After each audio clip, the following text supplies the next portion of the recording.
All right, guys, we are back for a super special episode. We've got the man, the myth, the legend, TJ Miller, one of the funniest guys alive, joining us today to talk about his journey with Bitcoin. TJ, welcome to the show, man. Thank you, Jake. And Jake, I want to say one of the guys with the lowest standing live, and Justin, it's just disconcerting why you're in a forest. So that's not Man, for TJ, I've made different. this I realize as I continue to age that I'm slowly, actually maybe quickly, turning into like a Kenny Powers of the Midwest, and I'm just living at the lake in a fucking trailer, dude. I love that. Is it so fun? Where in the Midwest are you? Lake of the Ozarks. You ever Oh been? wow. No, I don't sleep with any of my cousins, but I mean, for me, You um, don't yeah, knock it till you try it, buddy. yeah, but yeah, you said how did you get involved in the Bitcoin space? And I sort of I said the short answer is the Winklevoss twins, and they're not even that short. I think they're like 6'5". My wife, Kate, is a Bitcoin maximalist, laughs that they're some of the only people where when I'm talking to them, I'm doing this, whereas everybody else is doing me. Um, but yeah, I met them on Silicon Valley, the television show, and they were um, doing kind of um, a cameo at the season finale of the first season, and it was just really, cool to meet them, but, cool to meet basically everybody. I met Mark Andreessen and just all these people in that space, and, I didn't think much of it. I think we didn't say much more than, "Hey, how are you doing? I'm TJ," introductions. But then, we were walking in New York City. We were just on the street, and, I saw these 2 twins coming towards us, and they were incredibly tall, and I said, "Is that the Winklevoss twins?" And Kate said, "Yeah, who else do you think it is?" And, Two tall dudes so that we look stopped. just like each other. I don't know, they definitely have a vibe. So we stopped and I talked to them for a little bit, and, surprisingly, I guess, or not, they said, "Hey, where do you live?" I said, "New York." I said, "We live in New York too." And when that happens, especially among Silicon Valley people, which there are very few people who are like that, suddenly everything shifts because you go, "Oh, you're cool. Like you're the type of person that would leave Palo Alto or what, and you would choose not Lake Tahoe or Austin, Texas, but New York City."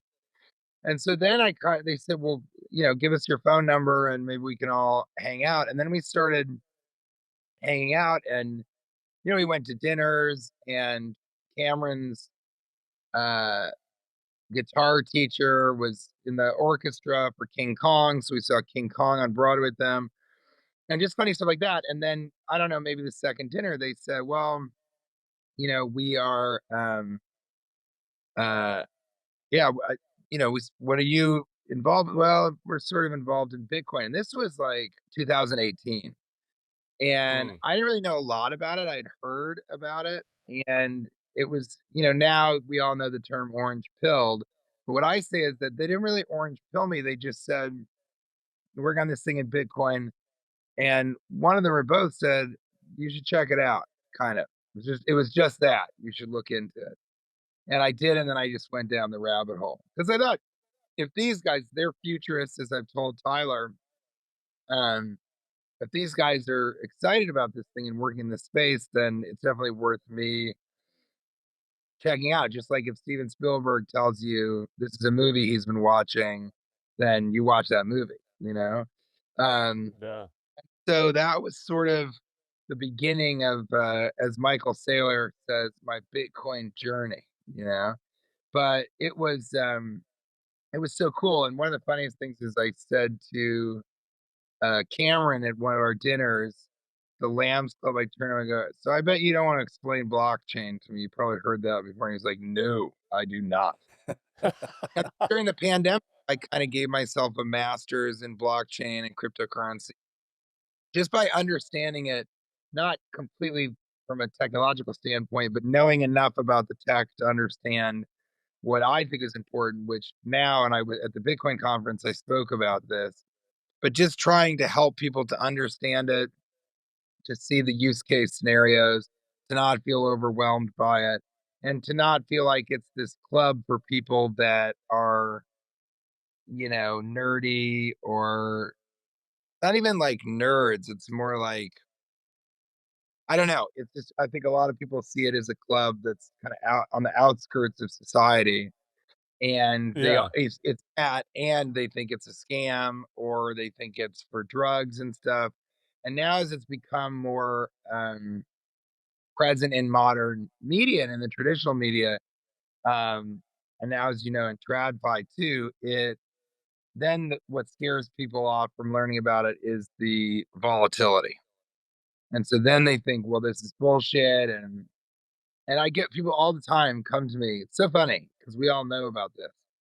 But I get people that come to me all the time, and when Bitcoin is at a high or we're in a bull cycle, they go, I missed the boat. I wish I could have. You should have told me earlier. I should have listened to you or whatever." And then when there's a crash or a bear cycle, not even a big crash, Right. from $100,000 to 96,000. 77. Right. Yeah, Yeah. that, well, 77 would just be a disaster, and that would make everyone, and then those people are sort of laughing and going, "Well, we have this one producer of the next movie that I'm doing, which is a movie that I wrote with a buddy of mine, and I told him you should buy a little Bitcoin, just buy $100 worth. If you've got, this guy's successful, he works with Seth MacFarlane. I said, just put $1,000 a week into it or something like that, which he has.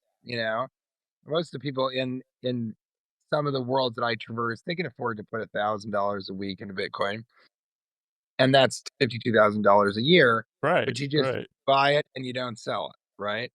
And the people that I've tried to sort of bring into this world have either sold it when it was falling out of fear, uncertainty and doubt, or they have not bought any. And then when it does a little dip, which we all buy, right? Even if it's $100 or something, when it does a dip, this guy was like, well, I mean, so much for that, right? I mean, everybody was so Right. excited about it. That whole thing's over. Now it's not worth anything after the crash. And I'm like, what else do I have to do to help you? So I'm still kind of in that. That's a lot of Wha what I think about and what I want to do. And being a celebrity who, albeit a very weird one, being a celebrity who, is associated with tech, but makes fun of it and has done enough things that everybody either trusts me or knows me or their kids love me or whatever. Um, Being one of the faces of Bitcoin, but the only one that is like me, I hope is going to be really helpful. Man, I think It's it so I is. have a question about I think it is. Silicon Valley. Did that, like you said, with the Winklevoss twins kind of being like these futurists, did being on that show kind of like open your eyes because you said you're meeting Andreessen, you're meeting the Winklevoss twins? Did that kind of like, I don't know, indoctrinate you kind of in this Silicon Valley, or have you always been kind of on the nerdy side with us? No, I think I'm always on the side of making fun of people, and myself, obviously. But no, Silicon Valley was so much about satirizing or lampooning that world and these people that I think all of us from an arm's length away just thought, God, these people are all megalomaniacal. They're such, you know, liars. They're so full of themselves, or they're lying to the people and that world and the extreme wealth inequality. And so I think I saw it more from there. But yes, through osmosis, almost you you do kind of learn a lot about the space. I know a lot about the space. I understand it much more than other people just from being on the show. And then when you say on the nerdy side, it's like I've always been interested, that's probably the end of that sentence. So I I sort of feel like when I get into something, I'll go all the way into it and I'm not intimidated by technology. But no, I was never a tech guy growing up. I never wanted to really, and so in kind of a weird way, I am really nerdy about Bitcoin, but not interested in coding, or I don't have a Substack. There's things in this realm that you would think, oh, TJ's would be more attracted to this thing or that thing, but I'm just kind of all in on Bitcoin. And my wife, because I think blockchain and cryptocurrency is interesting. So I am interested. We know these two twins in Michigan and they're Ethereum maxis. Dude, And you and these twins, man. I know, man. Well, everybody except, well, my wife, it was my birthday on June 4th and hers on the 15th. So we're almost twins. We were born the same year. Oh, man. But Well, you would some of fit this, it right in Missouri. What are you talking about? you're right. You're right. You're right. Yeah, it's true. I'm sitting with my wife. Um, so I think I was interested in Ethereum, and also the Winklevoss kind of explained a little bit about that, and that I love their example, which was um, it's like Manhattan real estate. Everything's going to be built on it, and it will become more and um, uh, more valuable, but like from a almost From like a a land. transacting standpoint, right? Yeah, like Yeah, a real estate, yeah. yeah. So I've been interested in that, but I see I sold some Ethereum. We don't have a bunch of. I always tell people I don't have any Bitcoin. I just am, I'm in it for the community and the ideology and the free prime rib.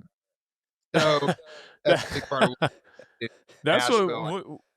yeah, we wanted to ask you too, kinda what is, like, was it the sovereignty aspect of, like, Bitcoin that was attractive to you? Or, like, what was the initial appeal that, There's also it the wa fuck of the what it government aspect of it. right, that's a big one I'm into. So, but yeah, Yeah, like well, you're hiding in a camper somewhere in the Ozarks, so I can see that definitely that's crack.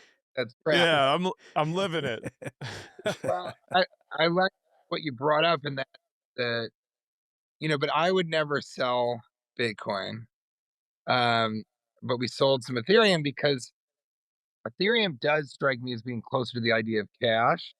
And Bitcoin, when I first kind of got interested in it, it wasn't, um, how do I say this? It felt more like it was going to be transactional and be the value that is shells and cash and all these things. But it, and then the limited aspect of it, which I thought was fascinating, would sort of eliminate the kind of inflation that United States dollars have, and it would take the power of printing more money out of the hands of the currency because there also was no centralized person that was determining when they should. So that was really interesting to me. And then now it's become more of a store of value, it just makes more sense. But Ethereum is closer to cash, so I can see that. But like my wife is really obsessed with the scarcity component of it. And Mhm. I just like, you say the fuck the government thing. It's like I just kind of like that it was a different approach to the idea of value. And I like that it was so futuristic. But when we started getting interested in it, it was $8,000 a coin. Mm. And I was going, well, we really missed the boat. But the ideology of it and the kind of and hearing the twins say like it's never a bad time to buy Bitcoin. Like don't try and, price the market and try and get the right. And that took me a long time to understand, but I think it is really incredible that I also not a lot of people talk about this in this way, but I thought the commitment to the ideology was fascinating. And so I really started really getting into that and liking that. Um, and I think that that's kind of, I don't know, there's a lot to that. And then as I read about it, and now I read literature almost every day about it. Um, uh, I get like Milk Road and Crypto Nutshell and stuff. And as I started to learn more and more about it, I liked the idea that you should stack stats until you become a whole coiner and what that meant to become a Mhm. whole coiner. And I thought the idea of trying to be, a percenter. So, and I didn't know that people really thought about that. I sort of told Kate, it's like, if you own 0.00000021, then you have a percentage of all Bitcoin forever. And then if you build to have a whole coin, and I was backstage in Nashville. I don't remember his name, which I'm happy about, but I was backstage in Nashville. There's some politician, and Nashville was the first time that sort of, the politicized Bitcoin. Bitcoin Right. suddenly was politically motivated. Um, you know, Politicians saw it as an opportunity to get a wider voting base, and that really sucked. I think for a lot of Mhm. people, it was really um, kind of a bummer. I really do think that. I think that for those of us that were in it because it was supposed to be an answer to the government question of when is the bottom going to fall out from this? When is the gigs up? Just we're finally calling them on their shit, or the rest of the world does. I think a lot of us kind of went, well, this wasn't the idea behind this. Right. But the ETFs, from my perspective, had to happen. So there were other people that were like, this institutional adoption is fucking terrible. There's it. So I also try and talk about how you've got to kind of decide what you love about Bitcoin and the things that you hate about what's happening. You got to think, are these serving the things that I love about it? And so to me, the ETFs had to legitimize it in a way that mass adoption, I kind of think it had to happen for us to hope for mass adoption. I Um, totally agree, man. Politicians Uh, don't have to endorse Bitcoin. And the more it right. gets tied up in American politics, um, the tougher it is. But without the politicians coming in, then we wouldn't have these companies now emulating Saylor's strategic Bitcoin Right. reserve. It wasn't even called before. Um, but now companies, Jack Mallett, like all these people are now trying to do that, and that couldn't have happened. But anyway, the story is I was backstage. This piece of shit. I can't fucking believe this. Is backstage, and there's this politician. I don't know. He's a fucking senator, whatever your kind of middle management in American politics is. Oh my And gosh, I love it. This is the best show we've ever had. I love this already, man. right, Sorry. you tell the boys that I know that. So we're backstage, and this guy is like, he's about to go on stage. His aides are sort of trying to prep him. Trying to tell him And what Bitcoin is before he gets out no, there. okay. So exactly. Yeah, exactly. So then I go, because we were talking about it, I go, you know, this is really exciting because there's a lot of people out there. That was my first Bitcoin conference. I go, there's a lot of people out there tonight in Nashville that are kind of building to become whole coiners. And I just think it's really excited to meet people that got in early in 2014 or something and have a math. But there's also people out there that are just excited and enthusiastic about it, and they're going to be building to become whole coiners. And that's just, I think that's so great. And this guy goes, fucking hated this guy as soon as he goes, they only want to get one coin. Oh Why would you my just want gosh, one dude. coin? I have 100 coins. I have like 13 coins. And I just, Oh in my one, gosh. that to me showed how little this guy and politicians and even Trump, I mean, let's be honest about that, Dude, out that of touch completely. You know what I mean? and yeah, out of touch and also not understanding the philosophy, and so not caring about these very people that he's hoping to get a vote from. Right. And I was hosting main stage, and I almost was like, here's a guy who doesn't understand the concept of becoming a whole coiner. Please welcome to stage.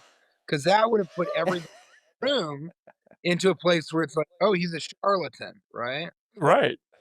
So that's my Did you do worry that? about Did you politicians. set the No, no, table like that?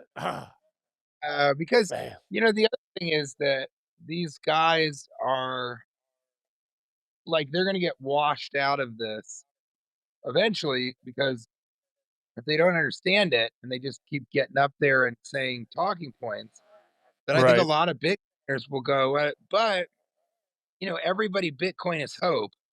And so I think people will put up with a lot of stuff. Like somebody said this in Vegas. They said, a lot of these Bitcoiners now are wearing red hats, but the inside of them are blue. That was a Right. really sort of, but I also like that Bitcoin. I liked. You asked what I was trying. I liked the beginning because it wasn't political. Now Right. that it's become political, it's been really hard to watch some of our close friends kind of just bend at the knee for the current administration in a way that my father and I, let's say, would look at the politicians that are sort of kissing the ring. So I think that's been really difficult. And then when that happens, these people that you respect, you're like, well, now it looks like you don't have any integrity. Right. It feels like you can't trust the person because they're willing to sort of flip on a dime or whatever. And I think that's a real problem in the space right now. But I think at the heart of it, like the things that, again, I mentioned my wife is a maximalist, and the things that she sees in it and why she loves it, largely because of the scarcity, but just the reasons that she loves it, I think those remain for true Bitcoiners, and those Mhm. things aren't really going to go away. You know? Right. Man, I that's actually all of that's a very good point. And I do think politicis the I can't. politicization, you know what I I'm can't. saying? You know what I'm going for. For We That all sure. know is what you mean. it's a danger, man. It is a danger, and it's not what I think the ethos of Bitcoin was, and I do think it runs a lot there's a lot of risk, and I think the reason people have embraced that, though, is that they were so desperate for acceptance from regular, like, institutional money types and from the political world, and it was almost like this, like, "Ah, we told you, and somebody's accepting us," you know what I mean? And it's like and they've become such single issue voters because like real Yeah. Bitcoiners, it's so important to them. You know what I mean? And so it's like, well, they're going to accept me, so that I'm going to throw all my cards in that stack. And but dude, I agree. I think it's very very dangerous, and I think it's you gotta. I don't trust any politicians. That whole trust but verify. You need to do that with politicians too, man. I used to work for one, and that's why I knew they're telling them what to actually say because whoever that was probably didn't know shit about Bitcoin. And and you were talking about And Trump too. I mean, honestly, I listened to that Trump and Nashville stuff, and I was just like, this. I mean, any of us, if we got on TV or in front of a crowd and sounded the way some of that stuff sounded, it would not have went over well. It'd been like, this dude don't know what he's talking about. yeah, and doesn't always talk about and sort of will say whatever, but we know that about him. It's like if he didn't have a proven track record of lying and sort of Dude, I think flipping whenever. every politician, I throw all of them in that bucket. I don't know one that I'm like, you know what? I trust that person completely. I don't know one. Any Well, party. Justin, you're in the fucking forest. There's a reason I'm here, man. I'm hiding. We'll get that. So I understand what you're saying, but when you have a guy who has lied, we have him on record being like cryptocurrency is trash and all that stuff, and then he suddenly shows up and admits that, Barron was telling him, "Hey, this would be another." It's just all those guys don't value truth or honesty or integrity. And so it was hard to see. And the single issue voter thing is really dangerous because that means you can be bought and sold as the general public Right. very, much, much more easily than people that are looking at the whole Right. picture before they. I think we need I like Bernie or who are the ones? There's some Democrats that are on the Bitcoin kind of bandwagon too now that they need to get a bigger voice, you know? Yeah, and I think, but I want to go back to what you said because I thought it was fucking very brilliant for a guy who's in the Ozarks. I I have a I think, moment. yeah, he got. I think that, like, the single issue voter thing is a problem, but what you said about so desperate for acceptance, I think that we have a problem in Bitcoin where people say, "You don't understand it, and you could easily, and you just need to buy some." And they say that they want mass adoption, but then they wanna be set apart from the masses, kind of. So that's a confusing kind of, uh, Yeah. autonomous approach to Yeah. really, but I think Yeah. that what I said and what I said the entire time in Vegas, and it's kind of my job to, like, come up with catchphrases and taglines and aphorisms and things that when I say them, people are like, "Oh, that's funny," or like, "Oh, yeah, that really makes sense," in the hopes that they will become mimetic, that it's almost like a living, breathing meme. Um, but what I kept saying, I thought this is so true, is that um, we're all I loved being in Nashville and I loved being in Vegas at these Bitcoin conferences because everybody at these places, we've all been laughed at. It's so interesting to be in a huge community of people that were ridiculed, let's even say. And what I kept telling people was like, and by our family, like not just like trolled on the internet. Like we have had actual family members be like, "This fucking idiot." I mean, would you just shut up? I'm not afraid to say this because I'm a true man. But I remember when it hit an all-time high of like 71 or whatever that was.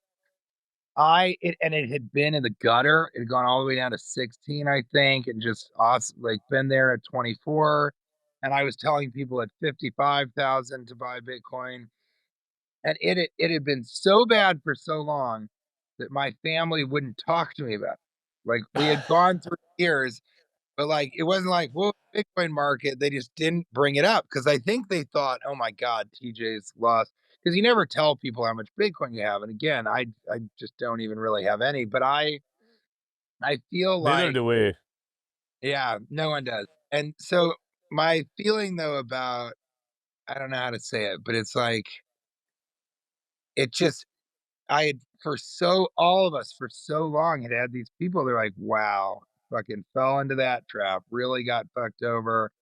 I knew it. I knew it was a scheme. That's why I never bought any. I think my parents might have bought some for my sister, and then I bet you anything they sold it. Like, Mm, even after I tell them, do not do that. And how do I say this? It's like after you get ridiculed for that long, and after you are considered like an idiot, a rube, you've been taken for a fool. Then when Bitcoin bounces back up to the all-time high, I, like, cried, I think, because it's like, "Oh my god," like and it's almost just suggested to your point, like, it's a type of vindication that all of us mm, not only want, but need, and more than both of those things, deserve, because we mhm, did the research, we understand it, we know what it is. We were futuristic while people around us, uh, again, ridiculed us. So, for me, a big part of all of this and why I try and not I try in this space never to go, well, fucking one issue voters, you fucking idiots. Like, don't. I just try not to do that. I try and understand from their perspective. And so I think that's why some one issue voters, the reason you go there is because they're just desperately craving that validation that then gives them vindication. right. And they deserve it, Mhm, especially when part of the ideology of Bitcoin is like, we want people to buy Bitcoin. First of all, it's good for us, it's good for the community, mhm. and especially if they hodl. But like, It's good for them. yeah, it's good and it's great for them. And we want Mhm, them.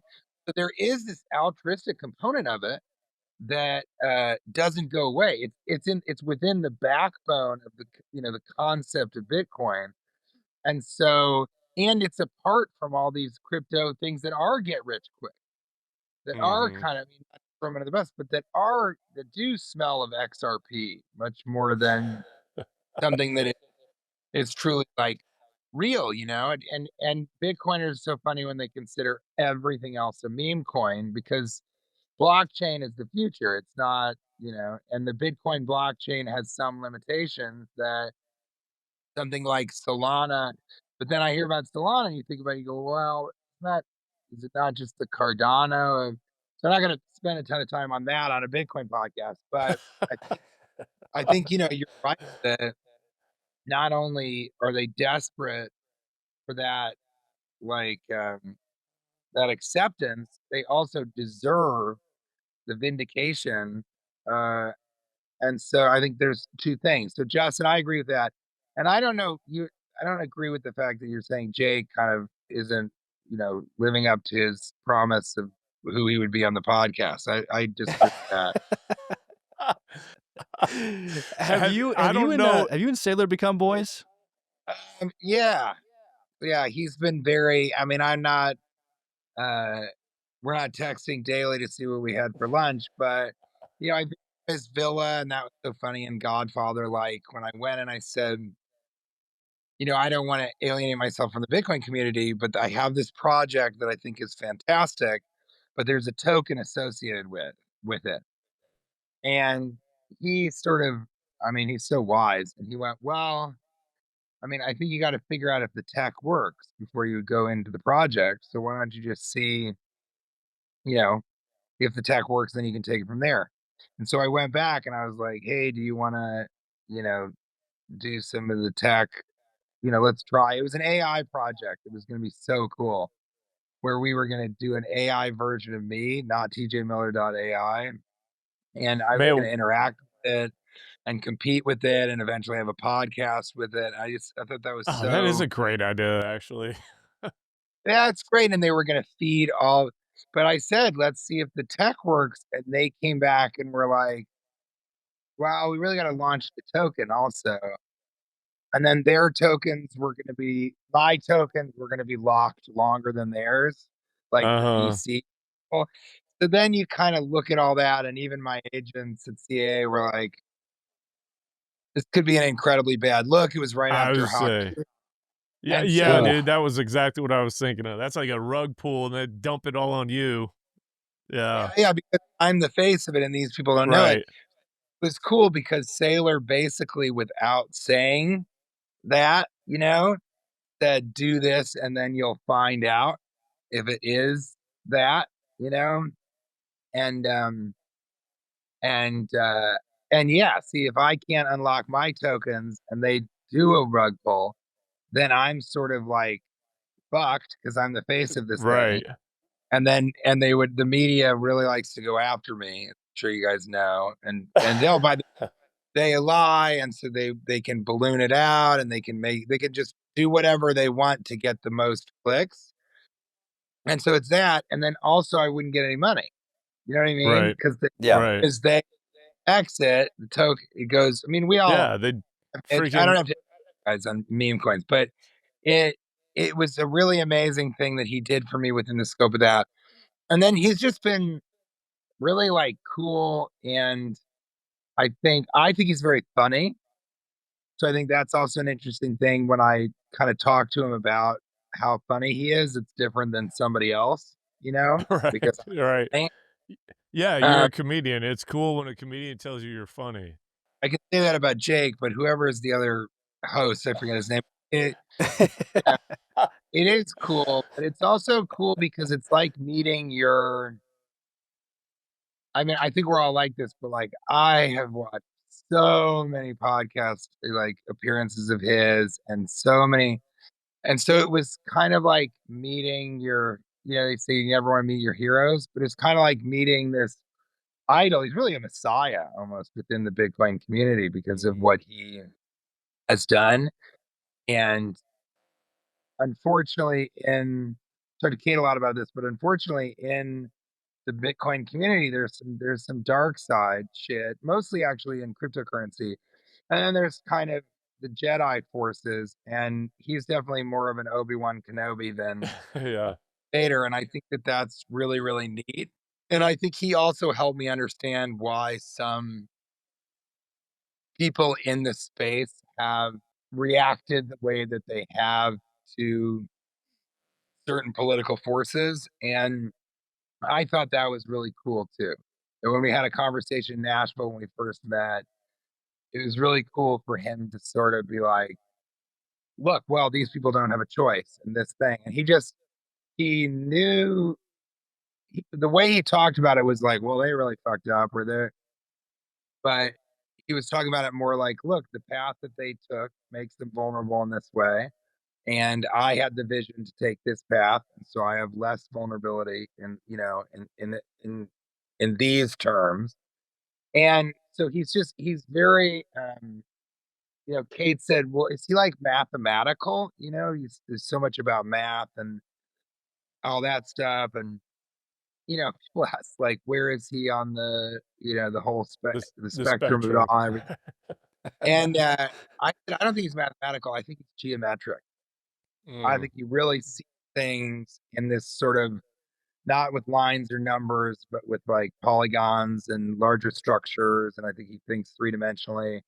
Um, and I have a huge mentor in the space, Ed Julien, who used to work for Mara and was in the mining world, and now he's the head of Bitcoin advocacy at Strategy, or as I call it, Strategy. Uh, um, he's been such a help to me, and he's such a advocate for Bitcoin. And that was the other thing, is Ed Julien and a lot of these people in the Bitcoin community, they'll help me. They want to, oh, this is so cool. Like you guys, you're like, do you want to come on my podcast? This helps me because more people, I'm sort of increasing audience awareness of the fact that not only am I a Bitcoiner, I'm like passionate about it. I understand it. I, I I think the other thing that separates me is that there's plenty of people that could say I like Bitcoin, but they're not really Bitcoin. There's celebrities who, and there aren't many. There's celebrities that could say, well, I like Bitcoin, I'm behind it, but they're not like passionate or aware, and they haven't been in the space for as long as I have. So what I find is that there are a lot of people in Bitcoin that I interact with where like they don't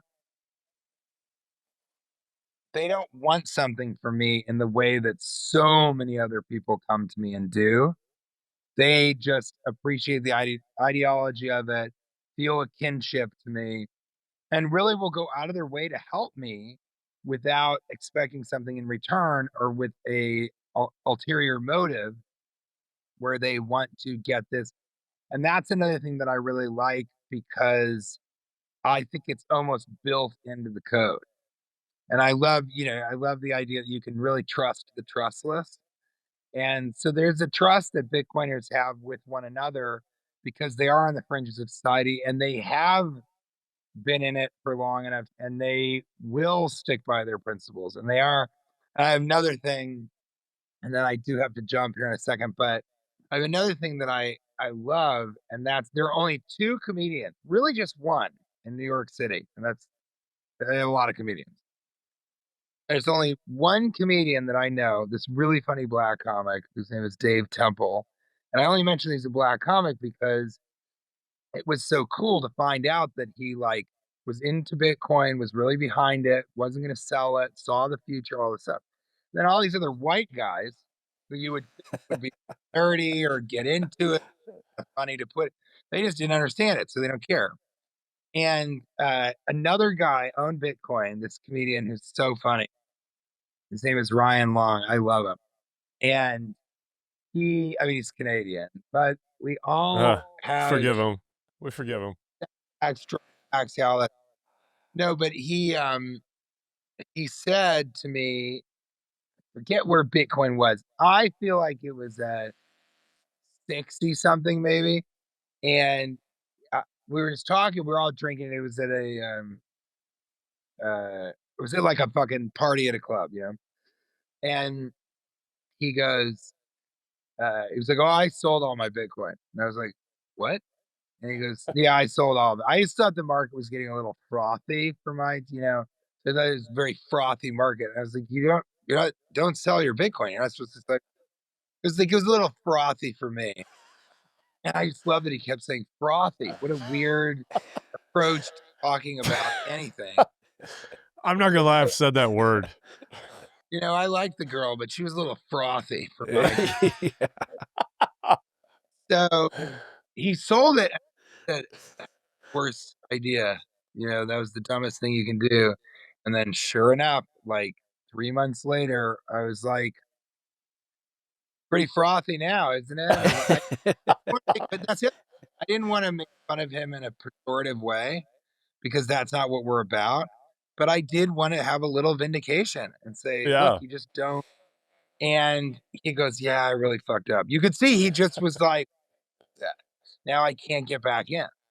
To Right, which him, is the door. crazy though. You think about that. When did he first buy it? He probably wrote it up to that, and now he's scared to buy it. It's like, dude, come on, man. Well, and that's exactly it. Because at the end of teasing, this speaks exactly what the three of us were talking about. At the end of teasing about the frothing of the market back then, I said, you should buy some Bitcoin. And in his mind, he's like, well, it's at 100,000. And in my mind, it's like, it doesn't matter. It's generational wealth. And even if you don't want to Right. do that, going up, you still will 10x. You still will, it's just a weird thing where it's like, unless you get the concept, unless you get dollar cost averaging, unless you get the true value of Bitcoin, then to him, now it's 100,000, so I can't get back in. And it's like, that's the other beauty of Bitcoin. You don't need $100,000. Right. $1 Dude, I've had dollar. those same conversations, man. It drives me nuts. I did have It one does quick drive. question before you leave. Okay, but If you got let a me say sec. something to what you just said, Oh because yeah. it does drive us nuts, right? But the craziest thing is we keep having the conversation. I know. So I know. that's what I see in. This is gonna sound so fucking. Who knows what adjective would not get me in trouble? But like, that's what I see at the heart of Bitcoiners is that you still, even after we've had these conversations, we've seen people make the mistake, all of that, right? We still say buy some Bitcoin, and we don't say it because of any other reason except for we love this person and we want them to be a part of this movement. And that's how you know it's a movement and not a strategy to get rich when you're talking to a real Bitcoiner. All right, go ahead, Justin. Sorry. That's a great freaking statement. That's true, and I haven't thought about it like that, but that is true. All right, statement and a question. Number one, going back to your AI idea, like the AI TJ Miller. Oh, wait, hold on. You don't mean to make the statement. You own more than 10 guns. We get it. All right, keep going. Jake and you have to be some type of relative. This dude, when he has grown out some facial hair and manipulated the way you do sometimes, I can't tell the difference, and I feel like that's the only reason we were able to get you on here. We've got to edit in some side by sides, and Jake's gonna have to model a bunch of different facial hairstyles. But Here's the thing: is that your selfie picture at Saylor's Christmas party? I had friends text me and say, "Hey, how was Saylor's Christmas party?" That's so funny. And I said, "What are you talking about?" I was like, "I didn't get on the invite list. What are you talking about?" It is a mustache, quite a mustache. It is quite a. I almost did the whole full. I've done it before. I've done the full Ehrlich before. I And love it. it looks good. I like a conquistador with this strip here. Oh, That's I oh like that. man, I also, dude, you guys would I've, look like you belong on Tombstone or something with that. That's great. yeah, right. But also, Jake, your mustache is fantastic. But I also want to go to Justin and say you've got the exact facial hair that you should have for where you are in the country. What you're doing, Hey, whatever. I am who I am. You know, I accept Gotta it. be that. Yeah, man. you know what Bitcoin has done to Justin? It's done a lot of great things for his life, but there's one thing. He was a clean shaven young man when we started this podcast, and now you can't see it. It's kind of like this oily long hair, but he looks like the guy with a strong hand. on Scary Movie. I knew Stronghand was going to make an appearance on this. Literally, Jake strong-armed the podcast into having one of those references. I know. What are you gonna do? TJ, we don't want to keep you from your dinner. This has been so awesome to just chuck Bitcoin. No, it's great. And thank you guys for having me on, and let's do it again. Absolutely, man. For We'd sure. love to. All right. Thank Bye, you, you sir. guys.